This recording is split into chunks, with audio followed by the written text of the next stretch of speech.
Hey, it's me. I want to take a moment to reflect on something important, the real purpose of this path of self-discovery. If we don't take time to understand the deeper connection between ourselves and our lives, it's easy to feel lost, frustrated, and even hopeless. Whether we realize it or not, we're always searching for answers. Too often, we look outside of ourselves for those answers, hoping that other people, new philosophies, or external changes will finally give us the happiness and clarity we crave. Sometimes the search shows up in the way we expect others to meet our needs, thinking that if they would just change or act differently, we'd finally feel okay. When they don't, we end up feeling angry, resentful, or even full of self-pity, sometimes without even realizing it. Other times, we look for answers in books, religions, or science, collecting knowledge, but never truly applying it in a way that changes us. Learning is valuable, but if we don't turn that knowledge inward and use it to explore our own inner world, it won't bring the depth, meaning, or transformation we're looking for. I've said this before, but worth repeating. Everything you need is already within you. Everything you need is already within you. The wisdom, the strength, the love, it's all there. You don't have to go searching for it outside of yourself. The problem is many people hear this idea and think, it's just a nice theory. They don't truly believe it or live by it. They don't realize how powerful it is. Your inner self is full of wisdom. Access it, you have to be willing to look within, like really look, no matter how uncomfortable it may be at times.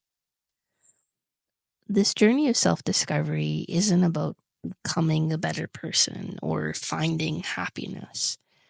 Yes, those things are part of it. The deeper goal is reconnecting with your true self, the part of you that is already whole, already wise, already strong.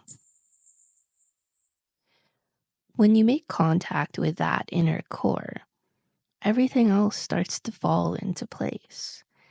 You no longer feel like your personal happiness and spiritual growth are at odds with each other. Instead, you realize they are one and the same. Generally, there are two kinds of people when it comes to personal growth. Some people are drawn to spirituality and self-improvement because they feel lost, confused, or unfulfilled. They seek answers, but often get caught up in collecting knowledge rather than doing the deep inner work. They hope for an outside force, God, the universe, or spiritual teachings to somehow fix them. The other group is made up of people who just want to live a good life. They may not consider themselves spiritual, but they understand that their struggles come from within, so they take steps to work through them, often using psychology, self-reflection, or other tools. Here's the interesting thing. If they go deep enough, if they really follow the inner journey to its core, they end up finding something profound, something that many religions talk about, but few people actually experience. A connection to something greater than themselves. The idea that personal fulfillment is separate from spiritual growth is an illusion. The more you dive into yourself, the more you realize that true fulfillment and inner peace come from the same place, your deepest self. This path we're on, this journey of self-exploration, is about removing the things that block us from that deep inner truth. And let me be clear, there are no shortcuts. You can't bypass the inner work and expect to find real peace. The process of uncovering your inner truth isn't a sudden dramatic event. Usually it happens slowly in layers. You may not even realize at first that you've made progress. You may feel like your connection to your deeper self comes and goes. But over time, as you continue the work, that connection will grow stronger and more stable. You don't have to be perfect or free of all struggles. You just need to be aware of them and honest with yourself. If you feel lost, empty, or disconnected, if you find yourself longing for love, for understanding, for something more, it's because you're out of touch with your true self. The more disconnected you are from your inner core, the more alone and unfulfilled you will feel. The good news is the answers you're searching for aren't out there. They're already inside of you, waiting for you to uncover them. Every person's journey looks a little different, but in the end, we're all looking for the same thing. The path to fulfillment doesn't come from chasing after external things. It comes from going inward. Ironically, that inner journey will also help you connect more deeply with others. When you are fully in tune with yourself, you'll start to see that the real you is no different from the real essence of others. The barriers between you and the world start to fall away. Some people have said that the work we talk about in this podcast feels similar to psychology. And in some ways, that's true. Psychology focuses on resolving inner conflicts so you can function better in life. But I would argue the goal of this work is even deeper, to reconnect with your spiritual center, the part of you that already knows how to live in harmony, love, and truth. When you access that place within yourself, you don't need external validation or belief systems to convince you of anything. You experience the truth directly. So what keeps us from this deeper self? It's not our struggles, fears, or wounds. One of the biggest blocks is actually the battle between two parts of us.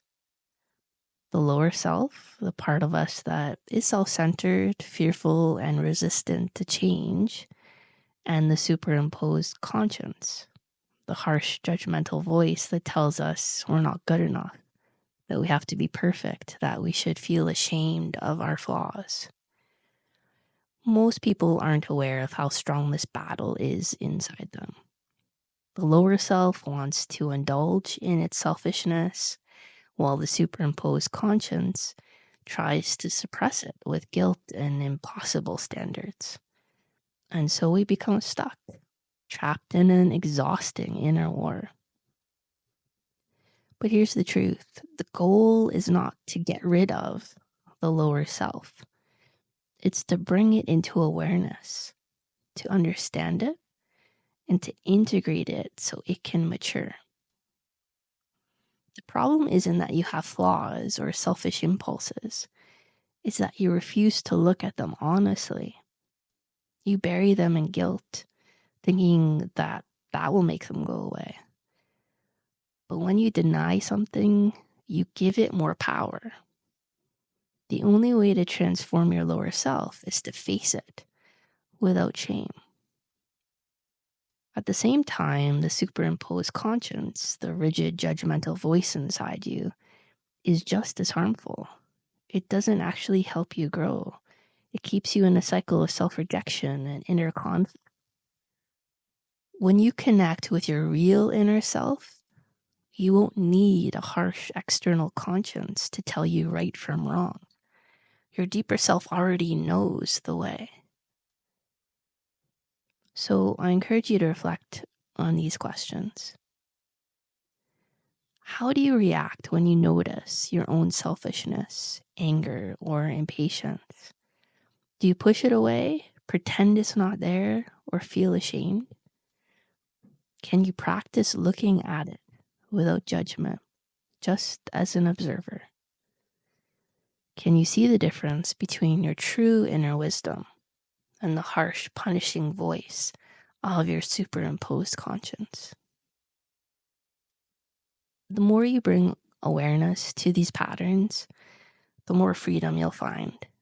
Instead of being stuck in an endless battle between guilt and indulgence, you'll begin to access something deeper, something real. And that's where true transformation begins. This work isn't about trying to be good or better according to someone else's standards. It's about becoming fully yourself, free from the illusions and conflicts that have kept you small for so long. When you do that, you open the door to a life filled with love, clarity, and true fulfillment. Let's continue this journey together. You are so much closer than you think. Love you. Connect soon.